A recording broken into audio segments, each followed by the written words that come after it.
Good morning, y'all. Hopefully, the cat won't knock this off, but I'm going to just invite Amber to join us. I'm really excited about this because it's been a while since I have actually had this. Well, that's not completely true. But Hey. hey, it's so awesome to have you this morning. This is Amber Yeah. White. I've met her through the iron casting community, and she's an artist as well as a wildcrafter, and I'm really excited to have you on today. Um, would you mind giving a little bit more information about yourself, just to introduce some of your art and give people a little background? Sure. Well, I live in St. Croix Falls, Wisconsin, where it is 9 degrees right now. Feels like -10, so that's great. Jeez. Um, yeah. I grew up in northern Minnesota, kind of the middle, central, northern area of the state. Um, Pretty rural area, surrounded by hunters and fishermen and farmers. I did go to the University of Minnesota twice for undergrad in Morris at the Morris campus, Nice. um, where I focused on photography. And then Minneapolis, I got into the master's program in photography and very quickly started doing metal casting, as, as one does. Yeah, it's So, addictive. yeah, I came over to the dark side. But now, I mean, I've kind of wandered around everything from drawing, bookmaking, paper making, um, all sorts of things, but always using natural materials or natural. I don't know. I sometimes I try not to use the word nature a lot. Like I try to shift my mindset because we are nature, Hmm. um, and it's not something that's separate from us. We're animals too. Yep, absolutely. And yeah, so and lately the past I since I don't have, access or a lot of foundry access as I did in past years, I'm just working Hmm. small framed works, still bookbinding. And I've been working with tallow, deer tallow, animal fat for several years, but more recently, the past 2 or 3 years, um, started really sharing that and marketing it and selling that as part of my work, although it may not be artwork per se, but it's all a similar process. Absolutely, for sure. And it's a lot like casting in many ways. I know I've done candles and stuff like that. Hot liquids, molten Hmm. liquid from solid to liquid and solid.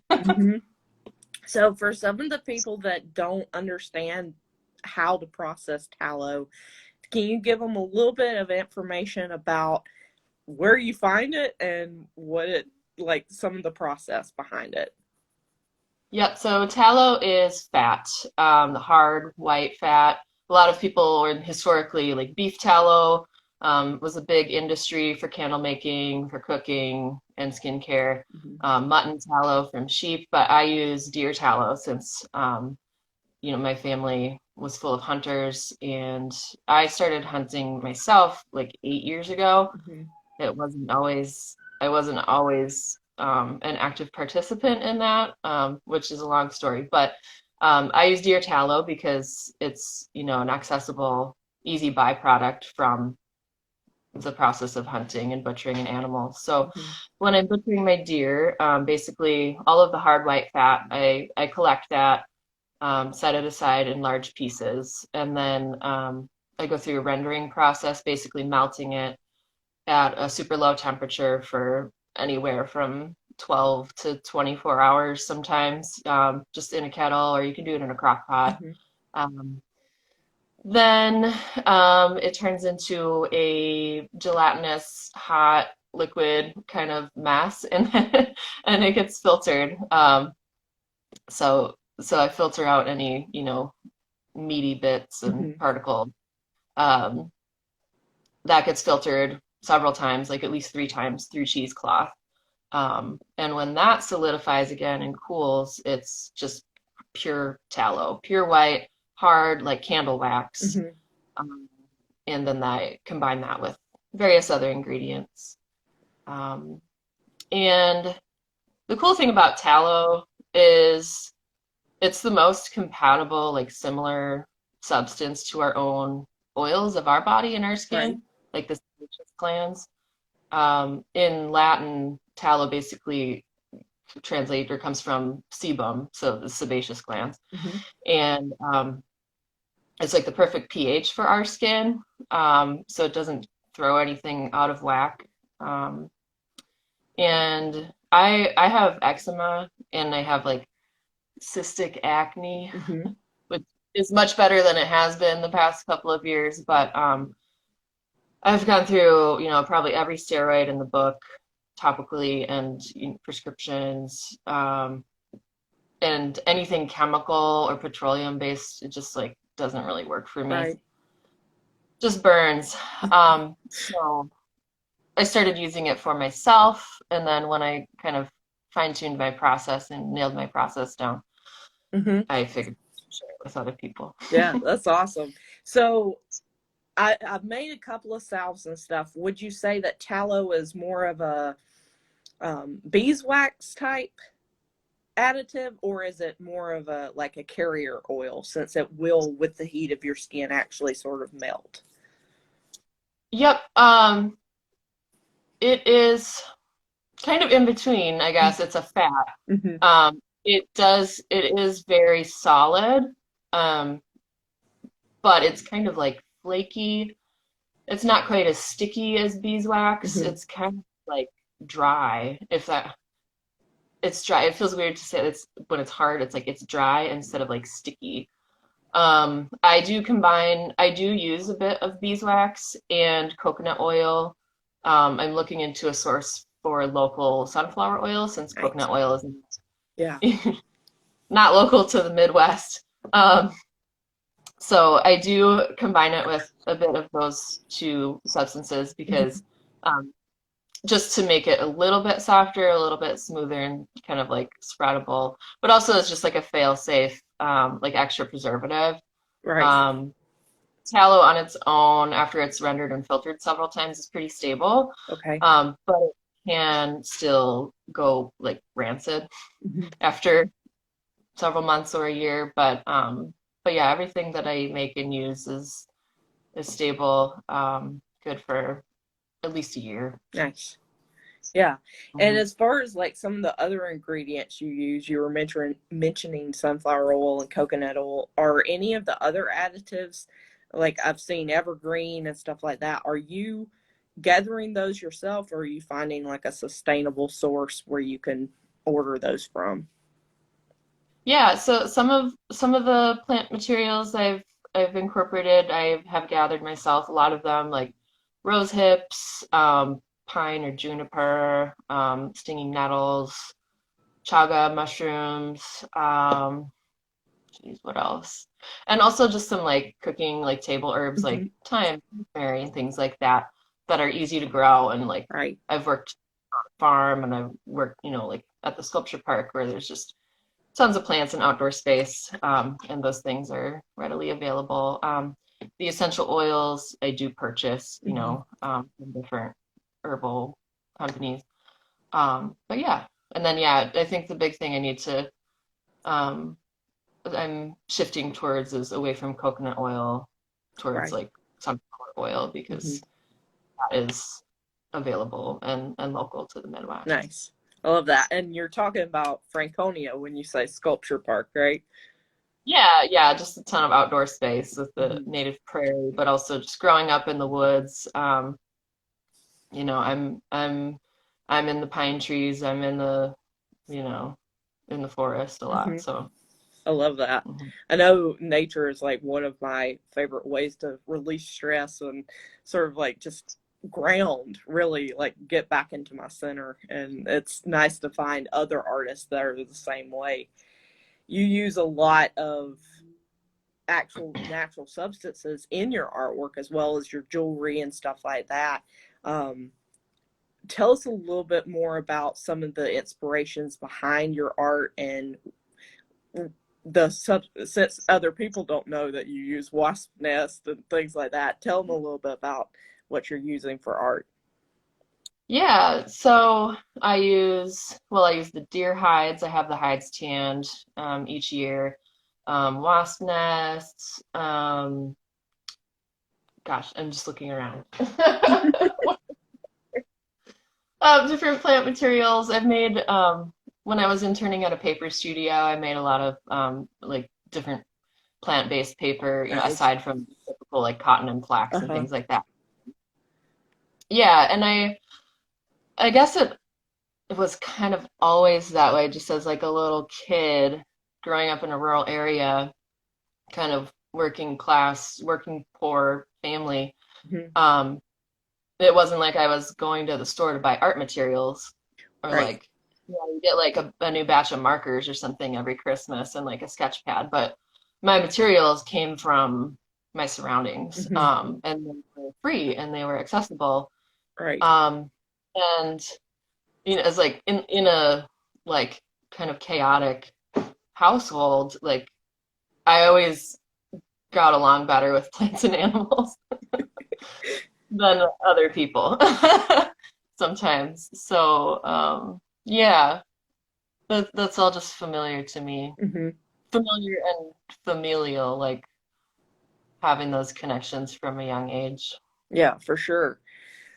I know that you are teaching some different workshops. You have one coming up this weekend, right? Is there any other things that we should be checking out or on the lookout for in the coming months? Yep, so this weekend on Saturday, the 11th, I'm teaching a tallow skincare workshop at the Marine Mills Folk School in Marine on St. Croix, Minnesota. It's along the St. Croix River Nice. that kind of between Minnesota and Wisconsin.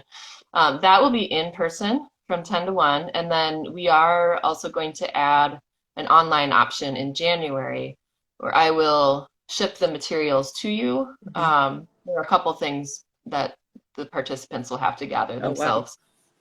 But I will ship a pre-rendered tallow to you with the beeswax and um, instructions, and there'll be an online option. So, because I've had a lot of interest, but everyone's in like a different state, different time Uh-huh. zones. So that'll be really cool. I haven't taught anything in a couple of years, so kind of excited. Yep, and then the following weekend on the 19th, Sunday the 19th, I'll be in Minneapolis, in Northeast Minneapolis, for the first annual Foragers Expo. Nice. So, ton of, you know, food and natural materials, objects, home goods, mushrooms, Hmm. just, That sounds all the awesome. nerdy cool I wish I wasn't so far away. things. I'll also send you some goodies.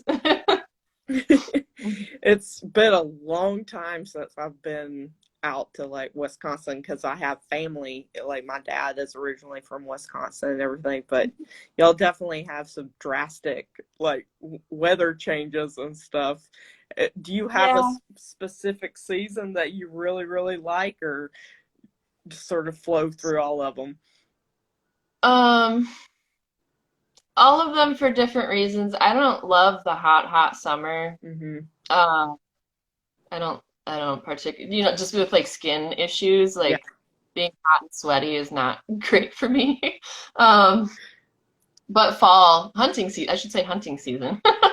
Fall, when the leaves change, when I have, a dedicated week or two to just be out and sitting in the woods. Hmm. Like all my favorite vegetables are harvested in the fall. Yeah. I love that. I'm a lot of the same way. Um, And you also do a lot of jewelry from the antlers. I love that you're taking so many, like, you're using all of the items from the animal. And that's one of the things that I have always appreciated a lot of times from most of the hunters that I've grown up with is they actually utilize the antlers in making baskets, or they're using the tallow and the fur and everything, or the hides. And tell us a little bit about processing the antlers to actually work with, because I know it can, well, seashells especially can cause like respiratory issues if you don't process them properly. Are antlers the same way? Yeah, definitely. So I use when I'm like cutting pieces down, I start out with a larger cutting wheel, like on an angle grinder, Hmm. and then when I get smaller and smaller, I'll switch to like a Dremel with the cut off wheels. I either wear a mask or sometimes I'll position like a high-powered fan, like a tunnel fan, Hmm. above my hands, so it's just immediately blowing all of the dust away from me. Right. Um, I've done, yeah, a couple different things. I always work with it outdoors. Um, it does kind of smell, but yeah, it's very fine particulate. Hmm. So don't want to breathe that in. Yeah, for sure. And I know with like processing bones and stuff, a lot of people tend to bleach them and stuff like that. Do you do anything before you process yours, like burying or doing a bleaching process? Not really. I have used, um, I mean, antlers is a little bit different than bone because Hmm. the deer are growing them every year and Right. shedding them. It's porous, but there's no like marrow or tissue Okay. involved. I have sometimes I'll use like a dilution of hydrogen peroxide in water to get Hmm. things to like brighten up a little bit because Nice. I'm using antlers that are ranging, from very recent to like a few years. Hmm. Um, so they start to kind of gray over time, just like wood or any other natural material. They kind of oxidize or the color shifts a little bit with Hmm. time. So I haven't used bleach, but yeah, like hydrogen peroxide sometimes to like lighten and brighten things. Okay, cool. I think that's probably all of my questions. I really appreciate you starting your morning with us, and I know you've got a busy day ahead of you, just like me. So, thank you so much for joining us, Amber, and sharing all of your crafting options as far as wild crafting. I really appreciate it, and have a wonderful, wonderful workshop. I'll definitely keep an eye out on your online version of it because that sounds awesome. Yeah, cool. Thanks, Lauren. Yeah, Have you're a good day. welcome. You too. Happy Monday. Bye.